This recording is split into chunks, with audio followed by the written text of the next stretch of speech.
जो लोग बिना तैयारी के, बिना अपने सीनियर की आज्ञा के, गुरु की आज्ञा के शक्तिपात दे रहे हैं, उनको बहुत मजा आता है शक्तिपात देने में, है ना। अहंकार की पुष्टि होती है। जिस अहंकार से, जो अहंकार साधना के जगत में सबसे बड़ा जो जहर है, सबसे बड़ी जो बाधा है, वो ईगो है। ईगो के अलावा कोई बाधा ही नहीं है ना। और लोग उसी ईगो को बुस्ट करने लगते हैं, दूसरे को शक्तिपात दे करके अपने ईगो को बुस्ट करने लगते हैं। तो इससे दो भयंकर खतरा होता है। एक बताते हैं, पहला खतरा तो क्या होता है कि आपका अहंकार बढ़ गया, आपने दूसरे को शक्तिपात दिया, और साइकोलॉजिकल हो जाता है। आप जब ध्यान हो रहा है और किसी को आप सर में छुइएगा तो उसको ध्यान के माहौल से भी थोड़ी एनर्जी हो जाती है, वो गिर जाएगा या रोने लगेगा। आपको बहुत मजा आएगा कि हमारे शक्तिपात दिया, ये रोने लग गया, है ना। तो आपका ईगो बूस्ट हुआ एक तो, और दूसरा जो खतरा है वो तो इतना खराब है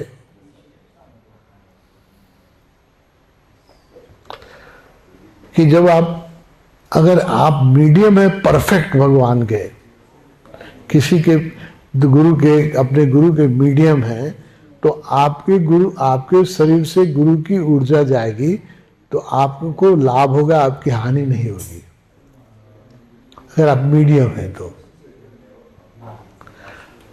अगर आप परफेक्ट मीडियम नहीं हैं और आप दूसरे को ऊर्जा देंगे तो आपकी प्राण ऊर्जा जाएगी, तो आपकी प्राण ऊर्जा जाएगी तो क्या होगा, आप कमजोर होंगे।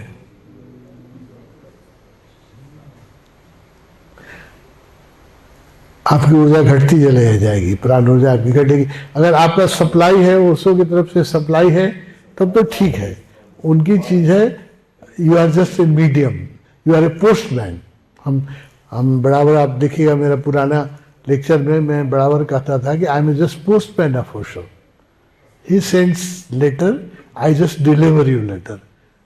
आई am not in between, I am just a postman. तो अगर आप पोस्टमैन हैं और ओशो की ऊर्जा आ रही है और आपके थ्रू जा रही है, तो आपको लाभ होगा, हानि नहीं होगी। लेकिन आप अपना खुद के चिट्ठी लिख के दे रहे हैं, आपका सोर्स उधर से नहीं है, तो दो हानि होगी। पहली हानि तो क्या होगी, आपका ईगो बहुत बुस्ट कर जाएगा, हमने छुआ ये गिर गया, है ना। तो साइकोलॉजिकल भी आदमी गिर जाता है। ध्यान में जो आता है आदमी बड़ा भावुक होता है, जो सेंटर लीडर है उसको समझता है कि तुम भगवान का ही प्रतिनिधि है, तो छुआ तो गिर गया। आपको लग गया आपके पास इतनी ऊर्जा है, इसे छुआ गिर गया, है ना। तो आपका एक तो ईगो बुस्ट हुआ। दूसरा, दर्शन में क्या होता है कि आपकी बायो एनर्जी, आपकी इथरिक एनर्जी और उसकी इथरिक एनर्जी का मीटिंग होता है। तो आपकी अगर हायर एनर्जी, आपकी अच्छी एनर्जी है तो उसको फायदा होगा, लेकिन उसकी अगर निगेटिव एनर्जी है, उसको कोई रोग है, तो आपको लग जाएगा। बहुत बड़ा खतरा है। शक्तिपात जो है, हमको कई साल भगवान इसको एकदम सावधान करके रोके हुए थे, है ना। पुलचौक तक जब तक आशीष था, तब तक भी भगवान हमको एकदम कहते थे, हीलिंग किसी को मत करो, है ना, शक्तिपात मत करो। उसका रोग अपने को लग जाता है। वो तो मीटिंग ऑफ दी, ऐसा है ना, एक गिलास में ठंडा पानी है, एक गिलास में गर्म पानी है, दोनों को मिलाओगे तो क्या होगा, जब तो ठंडा पानी गर्म हो जाएगा, गर्म पानी ठंडा हो जाएगा। तो ये हीलिंग वाला होता है, ये बहुत खतरा का चीज है। कि पहले अज्ञानता में मैंने भी कुछ हीलिंग किया है लोगों को। ये होता है जैसे ब्लैक मैजिक है, some people are most, black magic is very big problem in society. आप बागेश्वर बाबा का देखिए ना तो पता चलेगा कितने बड़े बड़े लोगों को ब्लैक मैजिक होता है ना। बहुत लोग उससे अफेक्टेड होते हैं, लोगों को पता नहीं चलता है। तो ब्लैक मैजिक वाले को हीलिंग से ठीक हो जाए। तो मैं करता था पहले, ब्लैक मैजिक में है, सर दर्द हो रहा है तो उनको हीलिंग, भगवान का ही एक डिवाइन हीलिंग एक टेक्निक था, तो भगवान ने शुरू में निकाला था। तो 3 आदमी मिलकर भी कर सकते थे और 1 आदमी भी कर सकते, 2 था, 1-3 आदमी मिलकर करते थे। तो हम लोग आज शुरू में करते थे, 3 आदमी मिलकर करते थे। 3 आदमी, 1 आदमी सर पकड़ता है, 1 आदमी पैर पकड़ता है, 1 आदमी छाती पर हाथ देता है। तो ये डिवाइन हीलिंग उसका ही टेक्निक था। तो मैं उसको यूज़ करता था, भगवान ने मुझे बहुत डांटा, बहुत डांटा। बोले कि वो तो ठीक हो जाएगा, तुम बीमार पड़ जाओगे। और हीलिंग के बाद जो बीमार पड़ोगे तो कोई डॉक्टर इलाज भी नहीं कर सकेगा, क्योंकि वो बैक्टीरियल नहीं है डिजीज, वो एनर्जेटिक है ना। तो वो डॉक्टर भी नहीं इलाज कर पाएगा। इसलिए बोले एकदम हीलिंग मत। अभी भी ब्लैक मैजिक वाले जो हैं, मैं उनको हीलिंग नहीं करता हूँ। ठीक हो जाते थे वो लोग, पता है हायर एनर्जी मिलेगा तो वो लोग ठीक हो जाएंगे, लेकिन अपने को बहुत खतरा है उसमें। ऐसा खतरा है जो अब उसका फिर कहीं इलाज ही नहीं है।